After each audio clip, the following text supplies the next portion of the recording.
Hi hello guys welcome back to Aadya colourful. ನಾನು Suma. Friends, ಇವತ್ತಿನ ವಿಡಿಯೋದಲ್ಲಿ ಒಂದು ಸ್ವೀಟ್ ರೆಸಿಪಿನ ನಾನು ನಿಮ್ಮ ಜೊತೆ ಶೇರ್ ಮಾಡ್ತಾ ಇದ್ದೀನಿ. ಗೋಧಿ ಹಿಟ್ಟಿನಿಂದ ನೀವು ಈ ಹೊಸ ವಿಧಾನದಲ್ಲಿ ಸಾಫ್ಟ್ ಬರ್ಫಿನ ತಯಾರಿಸ್ಬೋದು. ತುಂಬಾ ಈಸಿಯಾಗಿ ಜಾಸ್ತಿ ಇಂಗ್ರೀಡಿಯೆಂಟ್ಸ್ ತಗೊಳ್ದಲೇ ಈ ಸ್ವೀಟ್ ರೆಸಿಪಿನ ಶೇರ್ ಮಾಡ್ತಾ ಇದ್ದೀನಿ. ಸೊ ಇಲ್ಲಿ ಒಂದು ಪ್ಯಾನಿಗೆ ನಾನು 1 ಕಪ್ ಆಗುವಷ್ಟು ಗೋಧಿ ಹಿಟ್ಟನ್ನು ತೊಗೊಂಡಿದ್ದೀನಿ. ಸೊ ಗೋಧಿ ಹಿಟ್ಟನ್ನು ಇವಾಗ ನಾವು ಫ್ರೈ ಮಾಡ್ಕೊಳ್ಳೋಣ. ಗೋಧಿ ಹಿಟ್ಟಲ್ಲಿ ಮಾಡೋದ್ರಿಂದ ತುಂಬ ಹೆಲ್ತಿಯಾಗಿಯೂ ಇರುತ್ತೆ. ಅದು ತುಂಬಾ ಟೇಸ್ಟಿಯಾಗೂ ಕೂಡ ಇರುತ್ತೆ ಫ್ರೆಂಡ್ಸ್.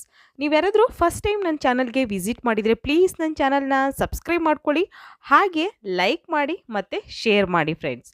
ಓಕೆ, ನಾನಿನ್ನು ಒಂದು 2 3 ನಿಮಿಷದವರೆಗೂ ನಾನು ಇದನ್ನು ಫ್ರೈ ಮಾಡ್ಕೊಂಡಿದ್ದೀನಿ. ಸೊ ಕಲರ್ ಚೇಂಜ್ ಆಗಬಾರ್ದು. ಕಲರ್ ಚೇಂಜ್ ಆಗದ ಹಾಗೆ ನಾವು ಈ ಗೋಧಿ ಹಿಟ್ಟನ್ನು ನಾವು ಫ್ರೈ ಮಾಡ್ಕೋಬೇಕಾಗುತ್ತೆ. ಈಗ ಒಂದು 2 ಟೇಬಲ್ ಸ್ಪೂನ್ ಆಗುವಷ್ಟು ತುಪ್ಪ ಹಾಕ್ಕೋತಾ ಇದ್ದೀನಿ. ತುಪ್ಪ ಅಥವಾ ಆಯಿಲ್ ಯಾವುದನ್ನು ಬೇಕಿದ್ರೂ ಉಪಯೋಗಿಸ್ಬೋದು. ಕೆಲವರಿಗೆ ತುಪ್ಪ ಇಷ್ಟ ಆಗಲ್ಲ ಅನ್ನೋರು ನೀವು ಅಡುಗೆ ಎಣ್ಣೆನೇ ಉಪಯೋಗಿಸಿ ಮಾಡಬಹುದು ಫ್ರೆಂಡ್ಸ್. ಓಕೆ, ನಾನಿಲ್ಲಿ ಟೋಟಲಾಗಿ ಒಂದು 3 ಟೇಬಲ್ ಸ್ಪೂನ್ ಆಗುವಷ್ಟು ಆಯಿಲ್ನ ಉಪಯೋಗಿಸಿ ಈಗ ನಾನು ಇದನ್ನು ಫ್ರೈ ಮಾಡ್ಕೋತಾ ಇದ್ದೀನಿ. ನೋಡಿ, ಕಲರ್ ಕೂಡ ಚೇಂಜ್ ಆಗದಲ್ಲೇ ಇರೋ ಹಾಗೆ ನಾನು ಫ್ರೈ ಮಾಡ್ಕೋತಾ ಇರೋದು. ನಂತರ ಈಗ 2 ಕಪ್ ಆಗುವಷ್ಟು ಹಾಲನ್ನು ಹಾಕೋತಾ ಇದ್ದೀನಿ. 2ರಿಂದ 2.5 ಕಪ್ ಬೇಕಾಗುತ್ತೆ. ಸೊ ನೋಡಿಕೊಂಡು ನೀವು ಹಾಲನ್ನು ಹಾಕ್ಕೊಳ್ಳಿ. ನೋಡಿ, ನಾನು 2 ಕಪ್ಪು ಹಾಲನ್ನು ಉಪಯೋಗಿಸಿದ್ದೀನಿ 1 ಕಪ್ಪು ಗೋಧಿ ಹಿಟ್ಟಿಗೆ.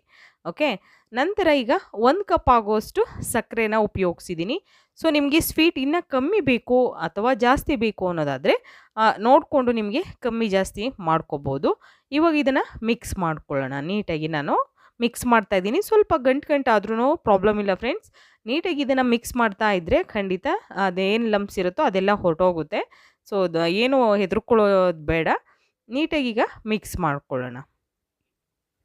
ತುಂಬಾ ಈಸಿಯಾಗಿ ನೀವು ಈ ಆಟ ಬರ್ಫಿನ ತಯಾರಿಸ್ಬೋದು. ಯಾಕೆಂದರೆ ಎಲ್ಲರ ಮನೆಯಲ್ಲೂ ಕೂಡ ಚಪಾತಿಗೆ ನಾವು ಗೋಧಿ ಹಿಟ್ಟನ್ನಂತೂ ಉಪಯೋಗಿಸ್ತೀವಿ. ಅದು ಹಿಟ್ಟು ಯಾವಾಗಲೂ ಕೂಡ ಇರುತ್ತೆ. ಸೊ ಅದರಲ್ಲಿ ನಮಗೆ ಯಾವಾಗಲಾದರೂ ಸ್ವೀಟ್ ಈ ಥರ ತಿನ್ನಬೇಕು ಅನ್ನಿಸ್ದಾಗ ನೀವು ಖಂಡಿತ ಗೋಧಿ ಹಿಟ್ಟಿನ ಬರ್ಫಿನ ತಯಾರಿಸ್ಬೋದು. ತುಂಬಾ ಸಾಫ್ಟಾಗಿ ಒಂದು ಹೊಸ ವಿಧಾನದಲ್ಲಿ ಈ ಥರ ಮಾಡಿ ನೋಡಿ ಫ್ರೆಂಡ್ಸ್. ಈಗ ನಾನು 1 ಸ್ಪೂನು ತುಪ್ಪನ ಉಪಯೋಗಿಸ್ತಾ ಇದ್ದೀನಿ. ನಂತರ ಈಗ ಮಿಕ್ಸ್ ಮಾಡಿಕೊಂಡು ಇದನ್ನು ಚೆನ್ನಾಗಿ ಬೇಯಿಸ್ಕೊಳ್ಳೋಣ. ಹಿಟ್ಟು ಸ್ವಲ್ಪ ಚೆನ್ನಾಗಿ ಬೇಯಬೇಕು. ಬೆಂದ ನಂತರ ಕಲರ್ ಮಾತ್ರ ಚೇಂಜ್ ಆಗಬಾರ್ದು. ಚೆನ್ನಾಗಿ ಅದು ಬೆಂದರೆ ಮಾತ್ರ ನಮಗೆ ಬರ್ಫಿ ತುಂಬ ಟೇಸ್ಟಿಯಾಗಿ ಅನಿಸುತ್ತೆ. ಇಲ್ಲಾಂದರೆ ಅದು ಹಸಿ ಹಸಿ ಅನಿಸುತ್ತೆ. ಹಾಗಾಗಿ ಸೊ ನೋಡಿ, ನಾನು ಈ ಥರ ಮತ್ತೆ ಅದನ್ನು ಪ್ರೆಸ್ ಮಾಡಿ ನೋಡ್ಬೋದು. ಸ್ವಲ್ಪ ಒಂದು ಕೈಗೆ ಚೂರು ತುಪ್ಪ ಅಥವಾ ಎಣ್ಣೆ ತೊಗೊಂಡು ಈ ಥರ ಒಂದು ಸ್ವಲ್ಪ ತೊಗೊಳ್ಳಿ. ನಂತರ ಅದು ಕೈಗೆ ಅಂಟಬಾರ್ದು. ಕೈಗೆ ಅಂಟ್ತಾ ಇಲ್ಲ ಅಂತಂದರೆ ಅದು ಕರೆಕ್ಟಾಗಿದೆ ಅಂತ. ಸೊ ಇವಾಗ ಇಲ್ಲಿ ಒಂದು ನಾನು ಇದು ಬರ್ಫಿ ಪ್ಯಾನ್ ತೊಗೊಂಡಿದ್ದೀನಿ, ಬರ್ಫಿ ಟ್ರೇನ. ಸೊ ಅದಕ್ಕೆ ಇವಾಗ ನಾವು ಹಾಕ್ಕೊಳ್ಳೋಣ. ಸೊ ಯಾವುದಾದ್ರೂ ತಟ್ಟೆಲಿ ಕೂಡ ನೀವು ಈ ಥರ ಒಂದು ಬಟರ್ ಪೇಪರ್ನ ಹಾಕಿ ಗ್ರೀಸ್ ಮಾಡಿ, ಆಯಿಲ್ ಅಥವಾ ತುಪ್ಪದಲ್ಲಿ ಗ್ರೀಸ್ ಮಾಡಿದ ನಂತರ ಈಗ ನೀವು ಮಾಡಿರೋಂತಹ ಈ ಗೋಧಿ ಹಿಟ್ಟಿನ ಒಂದು ಬರ್ಫಿಗೆ ಅಂತ ಮಾಡಿರೋಂಥ ರೆಸಿಪಿನ ನಾವು ಅದರಲ್ಲಿ ಹಾಕ್ಕೊಳ್ಳೋಣ. ನೋಡಿ, ನಾನು ಈಗ ಇದನ್ನು ಸ್ಪ್ರೆಡ್ ಮಾಡ್ತೀನಿ. ನಿಧಾನವಾಗಿ ಸ್ಪ್ರೆಡ್ ಮಾಡ್ಕೊಳ್ಳಿ. ಸ್ವಲ್ಪ ಅದು ಸುಡ್ತಾ ಇರುತ್ತೆ. ಸೊ ನೋಡಿಕೊಂಡು ಅಥವಾ ಕೈಗೆ ಸ್ವಲ್ಪ ಎಣ್ಣೆ ಹಚ್ಚಿ ಕೂಡ ನೀವು ಸ್ಪ್ರೆಡ್ ಮಾಡ್ಬೋದು, ಪ್ರಾಬ್ಲಮ್ ಇಲ್ಲ.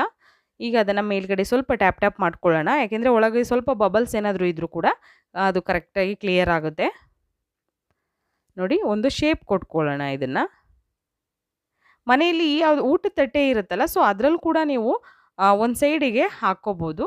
ಜಾಸ್ತಿ ಮಾಡಿದರೆ ಫುಲ್ ತಟ್ಟೆ ಕೂಡ ನೀವು ಹರಡ್ಬೋದು, ಅದರಲ್ಲೇ ಏನು ಪ್ರಾಬ್ಲಮ್ ಇಲ್ಲ. ಸೊ ಗೋಧಿ ಹಿಟ್ಟಿನಿಂದ ತಯಾರಿಸಿ ಹೊಸ ವಿಧಾನದಲ್ಲಿ ಸಾಫ್ಟ್ ಆದ ಬರ್ಫಿ ಮಾಡುವ ವಿಧಾನವನ್ನು ಸೊ ನಿಜವಾಗ್ಲೂ ತುಂಬಾ ಟೇಸ್ಟಿಯಾಗಿರುತ್ತೆ. ನಾನು ಕೆಲವೊಂದು ಡ್ರೈ ಫ್ರೂಟ್ಸ್ನ ಹಾಕ್ಕೋತಾ ಇದ್ದೀನಿ. ಇಲ್ಲಿ ನಾನು ದ್ರಾಕ್ಷಿ ಮತ್ತು ಬಾದಾಮ್ ಹಾಗೆ ಪಿಸ್ತಾ ತೊಗೊಂಡಿದ್ದೀನಿ. ನೀವು ಇದೇ ಡ್ರೈ ಫ್ರೂಟ್ಸ್ನ ತೊಗೋಬೇಕು ಅಂತ ಏನೂ ಇಲ್ಲ ಫ್ರೆಂಡ್ಸ್. ಯಾವುದು ನಿಮಗೆ ಅವೈಲೇಬಲ್ ಇದೆಯೋ ಸೊ ಅದನ್ನು ತೊಗೊಳ್ಳಿ. ಅಕಸ್ಮಾತ್ ಇಲ್ಲ ಅಂದರೂ ಕೂಡ ಸ್ಕಿಪ್ ಮಾಡಿ. ನಂತರ ಅದನ್ನು 5 ಅವರು ನೀವು 4ರಿಂದ 5 ಅವರ್ ರೆಸ್ಟಿಗಿಡಿ. ಏಕೆಂದರೆ ಅದು ಬರ್ಫಿ ಸೆಟ್ ಆಗೋದಕ್ಕೆ ಅಷ್ಟು ಟೈಮ್ ಬೇಕಾಗುತ್ತೆ. 4ರಿಂದ 5 ಗಂಟೆ ಬೇಕಾಗುತ್ತೆ. ನಂತರ ಇವಾಗ ನಾನು ಕಟ್ ಮಾಡ್ಕೋತಾ ಇದ್ದೀನಿ. ನಿಮಗೆ ಯಾವ ಶೇಪಲ್ಲಿ ಬೇಕೋ ಆ ಶೇಪಲ್ಲಿ ನೀವು ಬರ್ಫಿನ ಕಟ್ ಮಾಡ್ಕೋಬೋದು. ನೋಡಿ, ತುಂಬಾ ಸಾಫ್ಟಾಗಿ ಬಂದಿದೆ. ನೋಡಿದ್ರೇ ನಿಮಗೆ ಗೊತ್ತಾಗುತ್ತೆ ಎಷ್ಟು ಸಾಫ್ಟಾಗಿದೆ ಅಂತ. ಈಸಿಯಾಗಿ, ತುಂಬಾ ಈಸಿಯಾಗಿ ಮಾಡ್ಕೋಬೋದು. ಸೊ ನಿಮಗೆ ಯಾವುದೋ ಈಗ ಹಬ್ಬಗಳು ಶುರು ಆಗ್ತಾ ಇದೆ. ಸೊ ಯಾವಾಗಲೂ ಕೂಡ ಈಗ ರಕ್ಷಾಬಂಧನ ಅದಕ್ಕೆಲ್ಲ ನೀವು ಸ್ವೀಟ್ಸ್‌ನ ಮಾಡಬೇಕು ಅಂತ ಅಂದರೆ ಖಂಡಿತ ನೀವು ಈ ಸ್ವೀಟ್ಸ್‌ನ ಮಾಡ್ಬೋದು. ಓಕೆ. ಈಗ ನಾನು ಇದನ್ನು ಕಟ್ ಮಾಡ್ಕೊಂಡಿದ್ದೀನಿ. ಕಟ್ ಮಾಡಿದ ನಂತರ ಇವಾಗ ನಿಧಾನವಾಗಿ ಒಂದೊಂದನ್ನೇ ತೆಗೆದು ನಾನು ಒಂದು ಪ್ಲೇಟಿಗೆ ಸರ್ವ್ ಮಾಡ್ಕೋತಾ ಇದ್ದೀನಿ. ನೋಡಿದ್ರಲ್ಲ, ಗೋಧಿ ಹಿಟ್ಟಿನಿಂದ ತಯಾರಿಸಿ ಹೊಸ ವಿಧಾನದಲ್ಲಿ ಸಾಫ್ಟ್ ಬರ್ಫಿ. ವಿಡಿಯೋ ಇಷ್ಟ ಆಗಿದ್ರೆ ಪ್ಲೀಸ್ ಚಾನಲ್ನ ಸಬ್ಸ್ಕ್ರೈಬ್ ಮಾಡ್ಕೊಳ್ಳಿ. ಬಾಯ್, ಸಿ ಯು.